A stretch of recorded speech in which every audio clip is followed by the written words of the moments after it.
नमस्कार साथियों, स्वागत है आपके ऑनलाइन प्लेटफॉर्म प्रयाग शिक्षा में। दोस्तों, जैसे कि पता है कि हम लोग लगातार उत्तर प्रदेश स्पेशल पढ़ रहे हैं और यूपी लेखपाल और यूपी लोअर पीसीएस के लिए बहुत क्या है महत्वपूर्ण हो सकता है। ये टॉपिक आपको लेकर उत्तर प्रदेश में प्राचीन सिक्कों के समय के लेकर मैं बात आया हूँ, जो मगध साम्राज्य में जो हुआ था, जिस मगध साम्राज्य का विस्तार कैसे हुआ, सारे चीज को मैं क्या करूंगा आपको एक एक करके मैं बताऊंगा। तो पहले मैं बता रहा हूँ कि भारत में प्राचीन सिक्के का प्रचलन क्या हुआ। भारत में प्राचीन सिक्के की अगर मैं बात करूं तो प्राचीन सिक्के को देखा जाएगा तो इसका जो साक्ष्य मिला हमको, ये महाजनपद काल से मिला।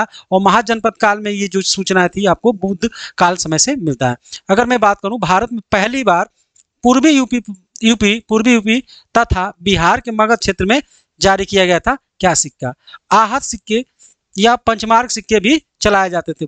प्राचीन समय में आहत सिक्के या पंचमार्क सिक्के भी चलाए जाते थे। और सिक्के कैसे के होते थे? वो चांदी के सिक्के बने होते थे। जो आहत के सिक्के पंचमार्क होते थे वो चांदी के बने होते थे। अगर मैं बात करता हूं, अगले टॉपिक में बात करता हूं आपको मगध साम्राज्य की बात। पिछली क्लास में मैंने मगध साम्राज्य के बारे में क्या किया था, चर्चा किया था। उसी क्रम में आज फिर मैं रिवीजन करा रहा हूं मगध साम्राज्य के बारे में। मैं बात करता हूं मगध साम्राज्य का जब विस्तार हो रहा था, मगध का जब विस्तार हो रहा था तो मगध साम्राज्य का जो संस्थापक जो था वो कौन था? तो वो आपका बिंबिसार था। कौन था? बिंबिसार था। कहा जाता है कि जो मगध साम्राज्य था ये 16 महाजनपदों में से सबसे शक्तिशाली जो जनपद माना जाता था। आपको मगध साम्राज्य सबसे शक्तिशाली जनपद माना जाता था। कहा जाता है कि मगध साम्राज्य का जो विस्तार था मगध साम्राज्य का, वो गंगा नदी घाटी में स्थित था। गंगा के घाटी में जो साम्राज्य का स्थापना हुआ था वो मगध साम्राज्य कहा जाता था। प्रारंभिक काल में भी इसका हिस्सा यूपी में था। यूपी में क्या था? मगध साम्राज्य का भी हिस्सा पड़ा करता था। अगर मैं बात करूं तो मौर्य काल में पूरा ये यूपी में शामिल। जब मौर्य काल, चंद्रगुप्त मौर्य का समय आता है, उस समय मगध साम्राज्य को यूपी में क्या हो जाता है? इसका विस्तार हो जाता है। अगर यही मैं चर्चा करता हूं आपको कि बिंबिसार जो था काशी के कुछ गांव को लिया था, लेकिन बिंबिसार के जो लड़के थे अजातशत्रु, वो पूरा काशी को दहेज में ले लेते हैं। ये पिछली क्लास में हम आप लोग को पढ़ाए थे। आप लोग पेपर पे पेन पेंसिल से, रबड़ से, जो भी है आप साधन रख के आप एक एक चीज को स्क्रीन से लिख सकते हैं, वीडियो को पॉज करके देख सकते हैं और नोट्स ले सकते हैं, स्क्रीन शॉट ले सकते हैं। बहुत इंपॉर्टेंट ये आपके लिए कंटेंट हो सकता है, आपके एग्जाम के दृष्टिकोण से बहुत क्या है, ये महत्वपूर्ण है। और इमेज के माध्यम से सारा चीज आपको क्या है बताया जा रहा। चलिए आइए अगले टॉपिक में मैं चलता हूँ। अगला टॉपिक आपकी स्क्रीन पे आ रहा है और बहुत ही प्यारा कंसेप्ट है और बहुत प्यारा चीजें बनाया गया है। अब है देखिए, आप आज आपका टॉपिक ये है। आज मैं आपके टॉपिक में मैं चर्चा करने चल रहा हूँ। ये बुद्ध काल में यूपी में गणराज्य। बुद्ध काल के समय की बात करता है कि यूपी में 7 गणराज्य हुआ करते थे। जब गौतम बुद्ध का समय था उस समय यूपी में 7 गणराज्य हुआ करते थे। और 7 गणराज्य कौन कौन है जो आपकी स्क्रीन पे क्या है दिख रहे हैं? आपकी स्क्रीन पे क्या है दिख रहे हैं, आप सुन सकते हैं, उस चीज को देख सकते हैं। कौन कौन से 7 गणराज्य हुआ करते थे यूपी में बुद्ध काल में? कहा जाता है कि जो पहला गणराज्य था जिसका नाम था कपिल वस्तु। आप देखिएगा, अगर मैं बात करूं आपको स्क्रीन पे, अगर मैं बात करूं तो 7 गणराज्यों में से पहला गणराज्य आपको देखने को मिलता है ये कपिल वस्तु। नाम सुने होंगे। कपिल वस्तु के जो शाक्य थे उसका स्थान कहाँ पड़ता था? ये पिपराहवा पड़ता था। कहाँ पड़ता था? पिपराहवा। जो कपिल वस्तु का स्थान था वो कहाँ पड़ता था? पिपराहवा। और वर्तमान समय में पिपराहवा कहाँ पड़ता है? ये सिद्धार्थ नगर में पड़ता है। और कपिल वस्तु की जो राजधानी होती थी वो कपिल वस्तु होती थी। क्या थी? कपिल वस्तु उसकी राजधानी थी। और कपिल वस्तु शाक्य के जो राजा हुआ करते थे वो कौन थे? शुद्धोधन थे। क्या थे?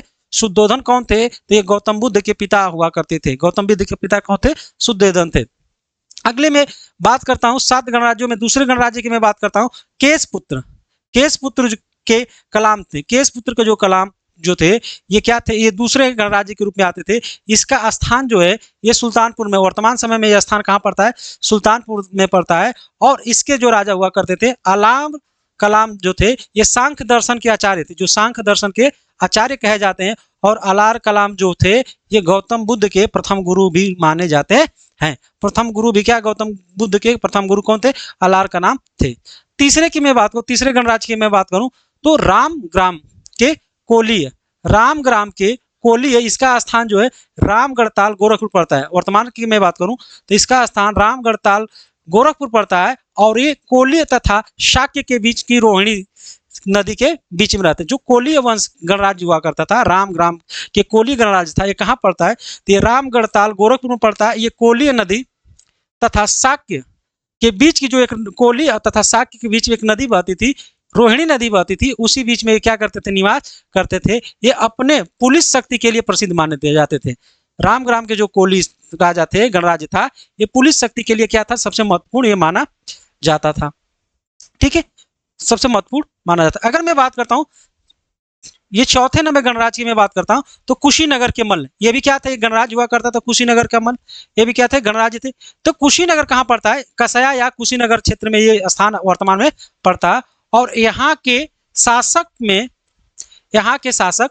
में बुद्ध को महानिर्माण प्राप्त हुआ। कहा जाता है कि कुशीनगर में मल्ल साम्राज्य में या कुशीनगर में गौतम बुद्ध को कहा महापरिनिर्वाण प्राप्त हुआ।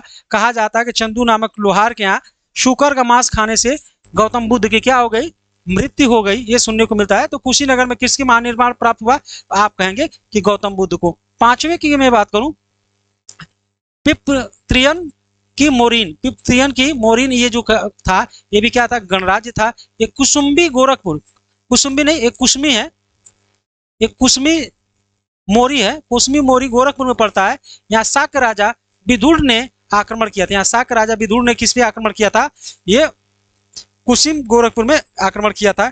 यह मोरों की अधिकता होने के कारण इसे मोरो कहलाते हैं। ये जो ये स्थान है ये कुशीनगर कुसमी जंगल का नाम सुने होंगे, वहां पे पड़ता है, वर्तमान में गोरखपुर में ये भी स्थान स्थित है। छठवां है आपका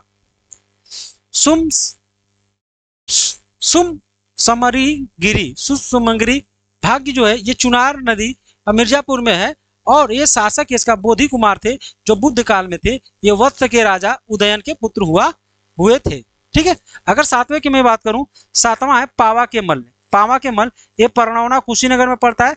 और बुद्ध चुंद नामक लोहार के घर में रुके और शुकर का मांस खाकर क्या किया, उनकी मृत्यु हो गई। तो ये इसका देखिए ये महानिर्वाण प्राप्त हुए हैं कौन, गौतम बुद्ध। आप जब कुशीनगर जाएंगे तो कुशीनगर में इनका इसी तरह प्रतिमा बनाया गया है।